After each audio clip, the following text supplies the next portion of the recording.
Snap Judgment Studios.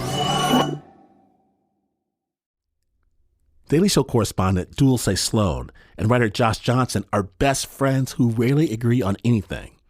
On the new podcast called Hold Up with Dulce Sloan and Josh Johnson, they turn their hilarious, unpredictable, and legendary office banter into a war of words about topics big and small. Mostly small, from texting versus calling to club bangers versus conscious rap and everything in between. Listen to Hold Up with Dulce Sloan and Josh Johnson from The Daily Show every Thursday on the iHeartRadio app, Apple Podcasts, or wherever you get your podcasts. Attention shoppers, we now have taste in the bread aisle. Dave's Killer Bread, that's right.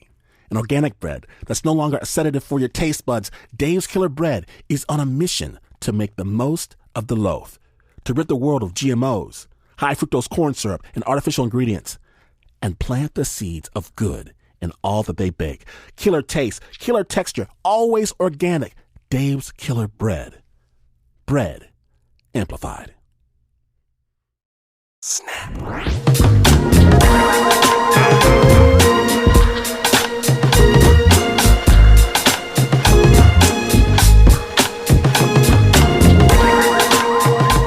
Today, on Snap Judgment, from WNYC, we're going to go to 1970s West Texas, where the good meets the bad and the ugly. Snap Judgment.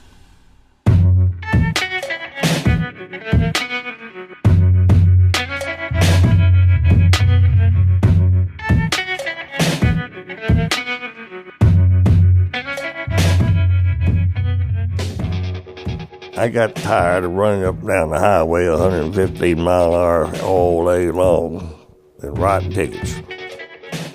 After 9 years on highway patrol, Bob Faber needed something more exciting. So he joined the Texas Rangers. Texas Rangers are like the fixers. They help local police solve their toughest cases, and Bob solved hundreds. There was the preacher who fell in love with a married woman and then shot her husband. There was the necrophiliac funeral worker and the cattle poachers at the King Ranch. But of all of them, one case sticks out. It starts in Brady, a small town in the dusty middle of Texas. Elton David Myers. I never heard of that hombre. In 1970, policeman in Brady PD called and told me, said, well, that old kid that used to live here, they thought that he is over here at his aunt's house in Brady.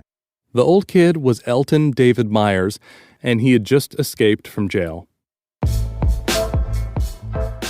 We drove by the house and parked. We saw him. He was sitting in the living room, the blind is up. When we walked back up there to the yard, he was up, and he was nervous. He was looking around, just pacing the floor. Guess he had heard a stop up there. So I started down the north side of the house.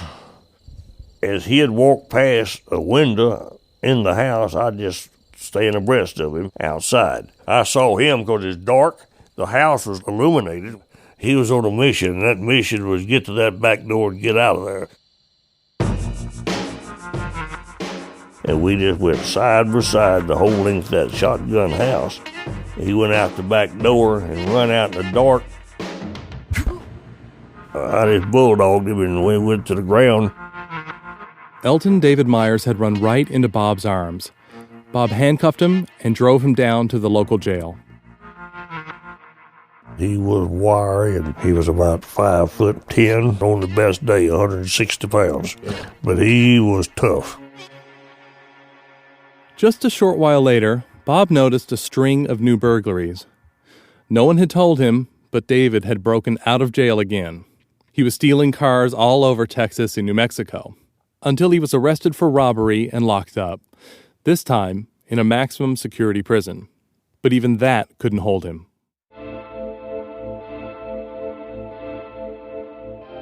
David escaped again, and this one was big. When Bob went to the prison, he learned that David had grabbed 3 of the guards' keys and from inside his cell made copies using a slice of stale bread. David managed to get that key just for a moment while the sheriff was distracted, and he laid it down on that bread and folded that bread over and mashed it on that bread. Put the key back in the cell door. Well, he had his pattern right there. Well, he saved his toothbrush handles, his plastic spoons and forks and stuff. And then he always wanted Brute aftershave lotion, but Brute's got a lot of alcohol in it. He'd break all that plastic up and then use that Brute aftershave lotion for fuel, and it would melt that. Then he poured that melted plastic into the bread where the impression of the key was. I still have that key. It worked like a charm. That was probably the moment when Bob realized Elton David Myers wasn't an ordinary criminal. He was actually a little impressed with David's smarts and tenacity. And that rascal, he was a locksmith and a magician. One store he broke into, the safe wasn't even locked. Yet when we got there, it had been completely disassembled.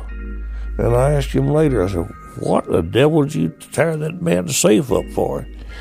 He said, I had never seen that type of safe before. So I took it apart, so if I ever ran across another one, I would know how it worked. I said, well, nothing like on-the-job training.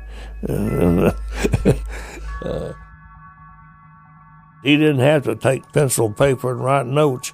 He just retained it in his head. No prison or jail in Texas could hold David Myers. One morning with David and his new girlfriend on the lam again, Bob got a call from a sheriff about a car David had stolen. The sheriff was calling from Montana. I said, he's probably there burglarizing your grocery store right now. Said, better get you some help, because he's got a sawed-off 12-gauge shotgun and a 45 automatic pistol, and you probably going to have a little gunplay when you come out. About 2 hours later, he called me. He said, boy, you was right on all counts. The cops had caught David's girlfriend, but he'd gotten away. So, you got any other ideas? And I said, yeah, I sure do. I said, the best thing you do is get you an armed guard around the clock there in the jail, because he's going to come in at gunpoint and try to get her out of there, or he's going to kidnap somebody and make a trade with you.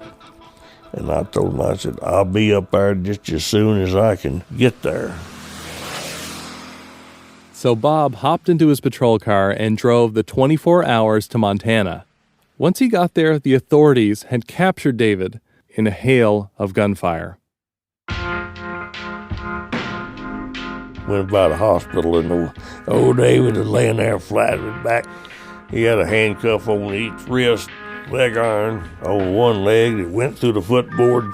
He saw me, he kind of grinned. He said, oh, I'm glad to see you. He said, I need to scratch my nose, and I can't even move. And I told him, you better not move. I said, that deputy will blow you plumb out of that bed if you start moving.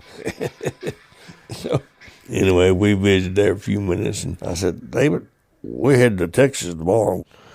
If you can walk, you can go with us. If you can't walk, you just going to stay right here. He wiggled his toes a little bit, and he said, you know, I'm beginning to get a little feeling already. Yeah, there wasn't nothing wrong with him. He just thinking all that injury and everything, and I knew it. Waiting for his chance. Yeah, right, waiting for his chance. Bob had to get a Montana judge's written permission to extradite David back to Texas. Coming back from Montana, when he started to talk about what he had in mind and how he was going to rescue his girl from us, and he would probably kidnap one of my children, and then he'd have me over a barrel. That's when I just slammed on the brakes, slid to a halt. And I told him, I said, up to now, it's always just between the law and the outlaw. But I said, if you ever mention my family again, I'll kill you where you sit. And I guess he understood that, because I never had any more conversation like that.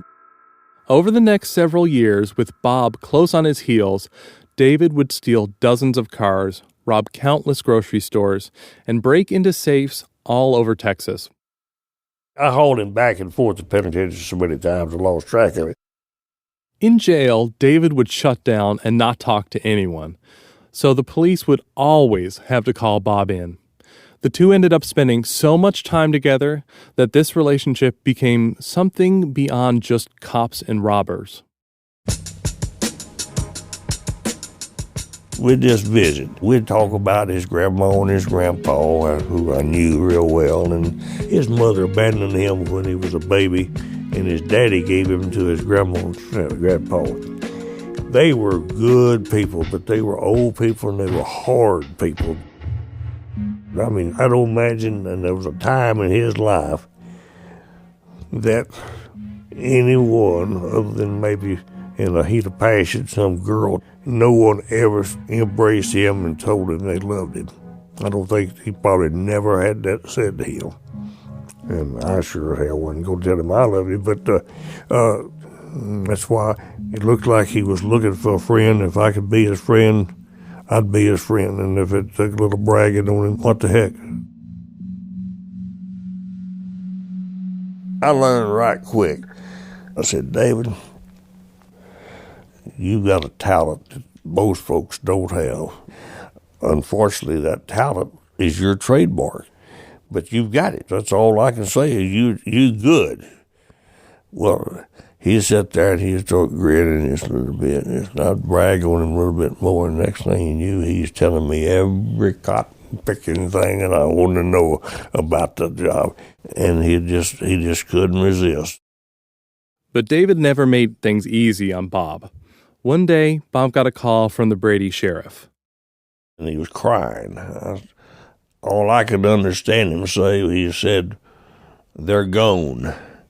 And they didn't need to say anything else. I knew what he meant. David had made another key and escaped from the Brady jail. This time, he was on the run with a girlfriend and his cousin. The police spotted their car near the Llano River, but the trio had fled on foot into the brush. So Bob started a manhunt on horseback. One day became 2 days became 3, and when they came up with nothing, the prison warden loaned them dogs. The grass birds were so darn bad, some of the dogs did quit running. He's talking about spiky grass stickers. They were stabbing the dog's feet. So the warden hired a boot maker. He had 20 dogs and he had to make 80 shoes. What did the dogs look like? Well, I'll tell you, that was the funniest sight. Some of those dogs was just as proud as punch of their footwear. And others was just like they're walking in taffy. They just stepping real high. Charging after the dogs on horseback in the pitch black, hoping not to get brained by a tree branch. This was the most brutal, physically demanding hunt for David that Bob had ever been involved in. I got up Monday morning. I did not lay back down until Friday night. Was there a point when you thought, I'm not having fun with this guy anymore? Yeah, I was very concerned about my family, and I knew he knew where I lived. He knew every house in town, you know. I was always concerned that he might try to double back and go by the house or something. He kept the doors locked real good and barred, but that just keeps your friends out. I was concerned about it, but I'd just make you want to work that much harder to go ahead and catch him and get him put away. After 5 days, Bob finally caught sight of the convicts. They were captured, David got a life sentence, and was labeled a habitual criminal by the state of Texas.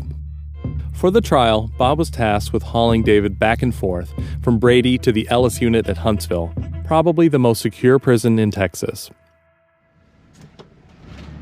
I had leg irons on him, had belly chain on him, had one handcuffed to one hip, the other hand was handcuffed to the other hip. First red light I stopped at in Huntsville. Back door opened, he jumped out and ran off, leg irons laying on the floor and his hands on the handcuffs. My first thought was, what in the devil? How did this happen? And I jumped out. I left my car sitting right in the middle of that red light intersection with the doors open. And I was running. He was running down the center stripe. And I was running after him. And but it wasn't any way you get a shot at him because there's 2 minutes of traffic. And I ran him about a block, and then he turned and went into a construction site. And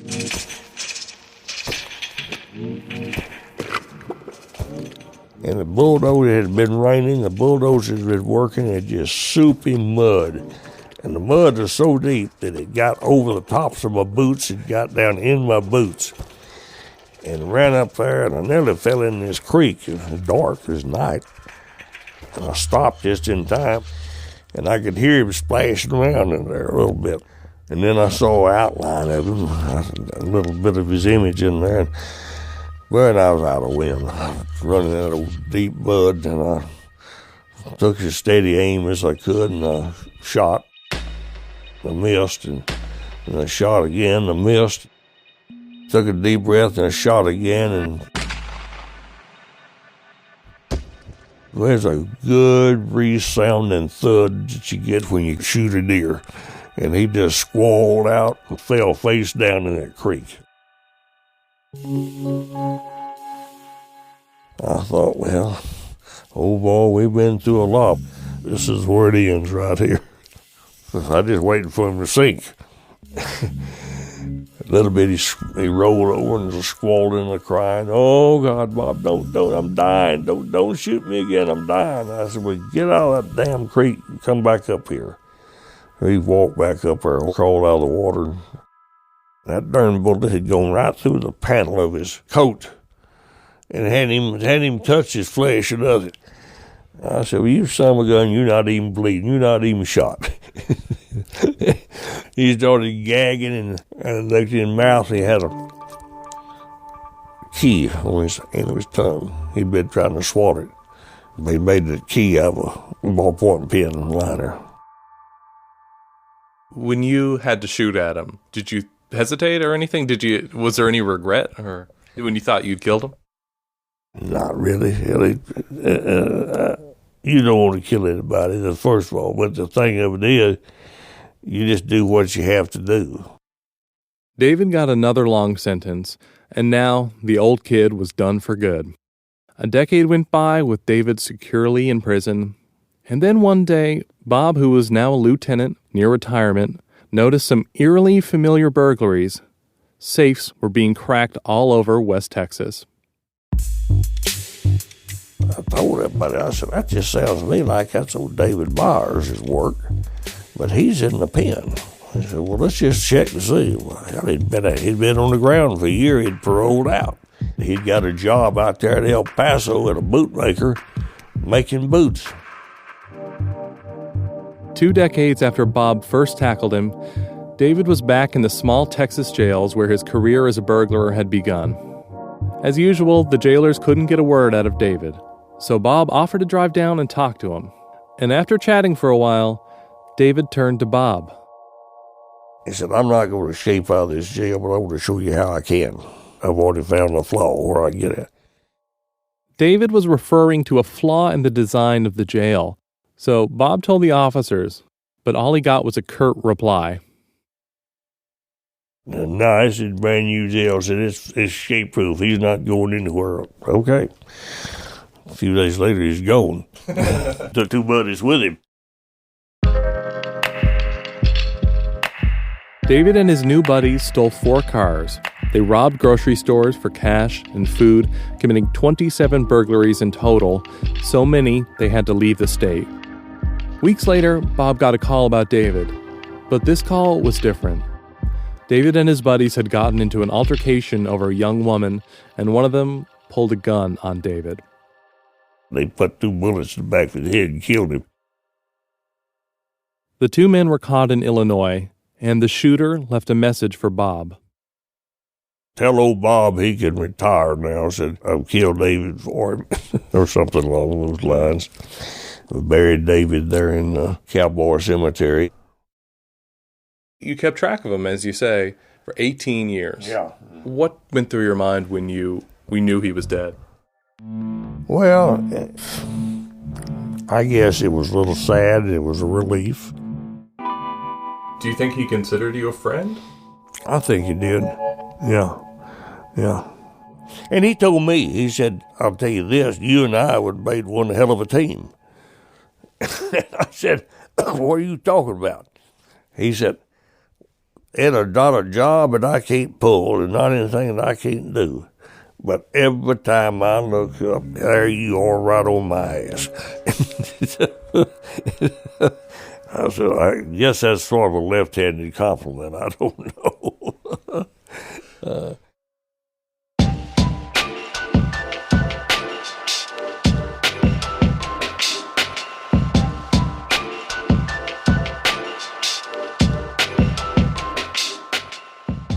Big thanks to our Texas Ranger, Bob Favor, for sharing his story with Snap. The original sound design for that piece was by Leon Morimoto. It was produced by Luke Quinton. You can check out more of Luke's work at our website, snapjudgment.org.